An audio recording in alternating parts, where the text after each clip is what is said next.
My fiancé texted, "I maxed out your credit card on my bachelorette party. You'll get over it. $12,000.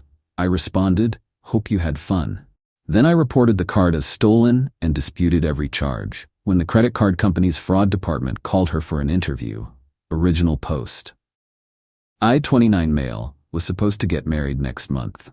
Keyword was. Last weekend, my fiancée Jessica, 27, went on her bachelorette trip. 4 days, her and 6 friends. The plan was supposedly low-key. A beach rental, some wine tasting, spa day. She'd shown me the Airbnb listing, talked about keeping it reasonable since we were saving for the wedding and honeymoon. I gave her my credit card for emergencies. My backup card, not my main one, but it had a $15,000 limit. I explicitly said, "This is for emergencies only, like if your card gets declined or something happens." She laughed, kissed me, said, "I'm not gonna use it, babe. Just makes me feel safer having it." Cool. I trusted her. We'd been together 4 years, living together for 2. Joint wedding savings account. Separate from our individual accounts though, learned that from my divorced parents. Everything split fairly. I made about $95,000 as a software developer. She made around $70,000 in pharmaceutical sales. Not rich, but comfortable. Sunday afternoon, I'm meal prepping for the week. Phone buzzes. Credit card alert. $11,847.23 charged at something called Sunset Paradise Resort and Spa. My heart stops. That's almost the entire credit limit. Must be a mistake. I log into the app. Nope. Then I see the previous charges I hadn't gotten alerts for. I'd only set up alerts for charges over $500. $2,047 at Chrome Nightclub VIP, $1,450 at Designer Boutique, $3,200 at Luxury Boat Rentals, $1,800 at Champagne Lounge, $2,550 at the Diamond Steakhouse, and about 30 smaller charges. Bars, restaurants, stores, Ubers. Total damage, $12,156.81. While I'm standing there staring at my phone in shock, it buzzes. Text from Jessica. "Hey babe, so the girls and I got a little carried away, lol. I maxed out your card on the party. You'll get over it. $12,000. We only live once, and I'll only have one bachelorette party. Love you." I read it 3 times. She knew. She did this deliberately, and she's laughing about it. I texted back, "Hope you had fun." Then I called Chase. "Hi, I need to report my credit card as stolen and dispute all charges from the last 4 days." The representative was very helpful. Asked when I noticed it missing. I said this morning when I was looking for it to buy groceries. They immediately froze the card, started the fraud investigation process, and said they'd be sending me paperwork and conducting merchant verification. "We'll need to contact the merchants and verify these weren't authorized charges," she explained. "There may also be follow-up from our fraud department." Perfect. I then did something petty but necessary. I texted Jessica's sister Brittany, who wasn't on the trip. "Hey, just checking. Jessica didn't lose her phone this weekend, did she? Got some weird texts from her number about credit cards and money that don't sound like her." Brittany immediately called Jessica, concerned, which meant Jessica's phone was clearly working and in her possession. Documentation that she had her phone the whole time. Beautiful. Then I sat back and waited for the show to begin. Update 1. 3 days later. The entitlement escalation was swift and spectacular. Jessica got home Monday evening, still riding the bachelorette high, came in with shopping bags, oh the irony, glowing, babbling about what an amazing time they had. "Babe, you're not gonna believe the suite we upgraded to, and the yacht was incredible." Yacht. There was a yacht now. I just smiled. Sounds like quite the weekend. She finally noticed I wasn't engaging. "You're not mad about the card thing, are you? I told you I'd pay you back after the wedding when we combine finances anyway." "We never discussed combining finances." "Well, I mean, that's what married couples do." Huh. She dropped her bags, hands on her hips. "Seriously? You're upset? It's my bachelorette party. This is literally a once-in-a-lifetime thing." "You're right, it is." That seemed to mollify her. She kissed my cheek and went to unpack. Tuesday morning, I'm at work when my phone explodes. 23 texts from Jessica in the span of 5 minutes. WTF? The card got declined. I'm at lunch with my mom and the card doesn't work. This is so embarrassing. Call me now. What did you do? The bank says the card was reported stolen? Are you serious right now? I didn't respond. I was in a meeting after all. 2 hours later, the real fireworks started. She got a call from Chase's fraud department. They wanted to verify some suspicious charges with the authorized user. Here's the thing. She wasn't an authorized user. She was never on the account. She just had physical possession of a card that was reported stolen. The fraud investigator asked her to verify her identity as the cardholder. She couldn't, obviously. Then they started asking about specific charges. Ma'am, can you explain the $2,847 charge at Chrome nightclub? That was bottle service for my bachelorette party. And you're saying you personally made this charge? Yes. Well, I mean, it's my fiance's card, but I had permission. So you're not the account holder? No. And the cardholder has reported this card as stolen and these charges as fraudulent. The investigator explained that since she admitted to using a card that wasn't hers and the cardholder disputed the charges, they would be conducting a full investigation. They also informed her that deliberately using someone else's credit card without authorization is credit card fraud, a federal crime. Jessica came home that evening, nuclear. You reported me for fraud? I reported my card stolen because someone stole it and used it without authorization. I'm your fiancé. Are you though? That stopped her cold. What's that supposed to mean? It means I'm reconsidering marrying someone who thinks stealing $12,000 from me is a joke. I didn't steal. You gave me the card. For emergencies. Was the yacht an emergency? Was bottle service an emergency? You're really gonna ruin my life over this? They said this could be a crime. You committed a crime. I'm your fiancé. You gave me the card. I gave you a card for emergencies. You chose to steal $12,000. She started crying then, not sad tears, angry tears. You're really doing this? You're really gonna let them investigate me? Your future wife? I don't think you understand. You're not my future wife anymore. The look on her face was something. Pure shock, then rage, then calculation. You can't break up with me. The wedding is in 5 weeks. Everything is paid for. Guess that's your problem now. She grabbed her phone. I'm calling my dad. He's a lawyer. Great, he can explain credit card fraud to you. Update 2, 1 week later. The entitlement went into overdrive with a side of spectacular consequences. Jessica's dad, Robert, did indeed call me, but not with the legal threats I expected. Son, I just want to understand what happened here. I emailed him the credit card statements, the text where she admitted to maxing out the card, and the for emergencies text conversation from before she left. Silence for a long moment. Then, Jesus Christ. Jessica Marie, what the hell were you thinking? Turns out Jessica had told him I randomly accused her of theft over a few purchases at her bachelorette party. $12,000 and an admission of deliberate fraud painted a different picture. But the real entertainment came from the friend brigade.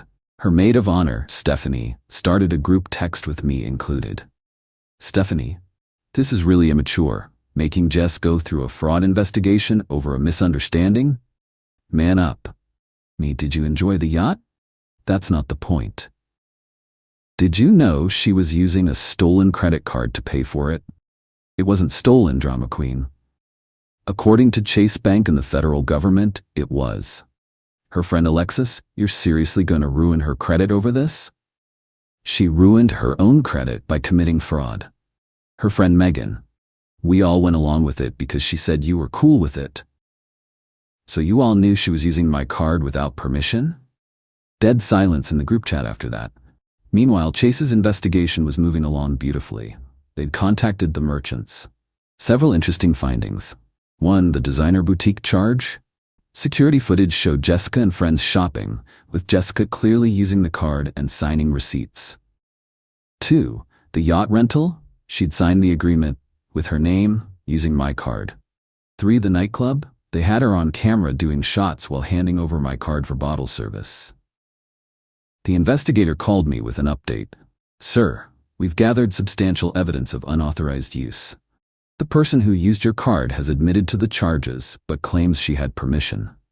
However, we have text evidence showing the permission was only for emergencies. Would you like to proceed with pressing charges? Here's where I had a decision to make. Federal charges would absolutely destroy her life, but I'm not a complete monster. I don't want to press criminal charges, but I want every cent refunded and her flagged in your system. We can absolutely do that. This will be recorded as confirmed fraud, and the person responsible will be flagged across our systems and potentially shared with fraud prevention databases. By Thursday, Jessica had received official notice that she was being placed in the fraud prevention database. This meant she couldn't get a credit card with Chase ever again. Other banks would see this flag when she applied for credit. Her credit score would take a significant hit. Any joint applications we had would be flagged. That's when the true panic set in. Jessica's mom, Diane, called me. Unlike Robert's measured approach, she went full emotional manipulation. How could you do this to our daughter? You've destroyed her future over money. She destroyed her own future by stealing $12,000. But you were getting married. That money would have been both of yours. Would it? Was she planning to give me half of her salary after we got married? That's different. How? You make more money, so that entitles her to steal from me? She didn't steal. You're being financially abusive. I laughed. Actually laughed. Financial abuse is stealing someone's credit card and maxing it out. What I'm doing is called consequences. The best part came Friday. Jessica had tried to book a flight to visit her college friend using her credit card. Declined. Applied for a new card to rebuild her credit? Denied. Tried to get added to her parents' card as an authorized user? They discovered the fraud flag. Robert called me again. The bank told us about the fraud flag when we tried to add her. This is following her everywhere. Yes, that's what happens when you commit credit card fraud. Is there any way to fix this? She could start by paying me back the $12,000. She doesn't have that kind of money. Then she should have thought about that before spending it. Jessica herself finally texted me, no longer cocky. Please remove the fraud thing. I can't even get a Macy's card. This is ruining my life. You ruined your own life when you decided to steal from me. It was for my bachelorette party. And now it's for your future. Actions meet consequences. Update 3 weeks later. Final. The wedding was supposed to be this Saturday. Instead, I'm writing this final update from my apartment, $12,000 richer and one toxic fiancé lighter. Chase came through. Full refund, every penny. The fraud investigation was thorough and decisive. Jessica's name is mud in the financial system for the next 7 years. She discovered this the hard way when she tried to. 1. Rent a new apartment, required a co-signer due to the fraud flag. 2. Get a car loan, denied at 3 dealerships. 3. Open a new bank account, had to go with a second chance banking account with massive fees. 4. Get a corporate credit card at her job. HR pulled her aside for concerns about financial responsibility. That last one led to her being put on a performance improvement plan at work. Turns out, pharmaceutical sales reps who can't be trusted with company credit cards are a liability. The wedding fallout was dramatic. We'd put deposits on everything, about $8,000 total from our joint wedding account, which only required one signature to close, thankfully. I withdrew my half $4,000 and sent her a text. Your half of the wedding deposits is in the account. Good luck getting refunds. She lost her mind. 63 texts, 12 voicemails, and one extremely embarrassing scene at my office. Security escorted her out and she's now banned from the building. The venue? Non-refundable at this point. The caterer would only give 20% back. The photographer kept the full deposit per contract. The dress, already altered, no returns. Her parents tried to strong-arm vendors into refunds by threatening legal action. The vendor's response? Your daughter can explain to a judge why she committed fraud weeks before her wedding. Total lost, about $6,000 of deposits, plus her $3,000 dress. But here's where the entitlement reached its peak.